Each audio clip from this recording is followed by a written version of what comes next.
Democrats in Utah are praising the president for his decision not to seek re-election while acknowledging the uncertainty of what happens next. I'm relieved. I mean, this has been hard. This has been a hard process for Democrats across the country. Democratic candidate for Governor Brian King has mixed feelings about President Biden no longer seeking re-election. I love Joe Biden. I mean, he's been an excellent president in many ways. From my perspective, he saved the country in 2020 when he was elected. And we wouldn't have the constitutional republic that we have today if he hadn't been elected. Across the state, high-profile Democrats are weighing in. Salt Lake County Mayor Jenny Wilson said in a statement, over the past 4 years, President Biden has led our nation with dignity and decency. I'm grateful for his leadership. His decision today is the right one for America and exemplifies the legacy of deep devotion to country that he'll leave behind. Salt Lake City Mayor Aaron Mendenhall posted on Threads, I'm forever grateful for President Biden's lifetime of public service. His decision today must have been one of the hardest of his life. The motive is truly from a deep and unshakable love for our country.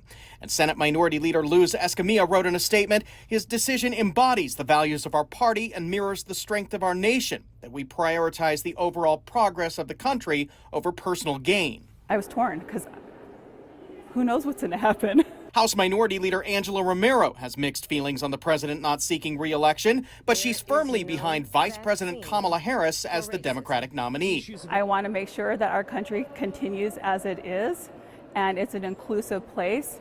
And I think after the Dobbs decision, the vice president was out there on behalf of the president, meeting with many of us from across the country. Representative Romero is a Democratic Party delegate to the national convention, but was pledged to Biden. So what happens now? That's the question of the day. We're not really sure what happens next. This is completely unprecedented in the world of the modern primary system. Utah Democratic Party Executive Director Tom DeSiren says the Biden campaign will release those delegates to decide. The state Democratic Party isn't going to force or push anyone to do anything that they're not comfortable with. I have heard from many of them. Many of them have publicly said that they're supporting and endorsing Vice President Harris. But that's going to be up to each one of them to go make the choice. Utah Democrats say what's important is defeating Donald Trump in November. A threat to our constitutional republic, a threat to our democratic principles. So I've always said I'm behind whoever that nominee is.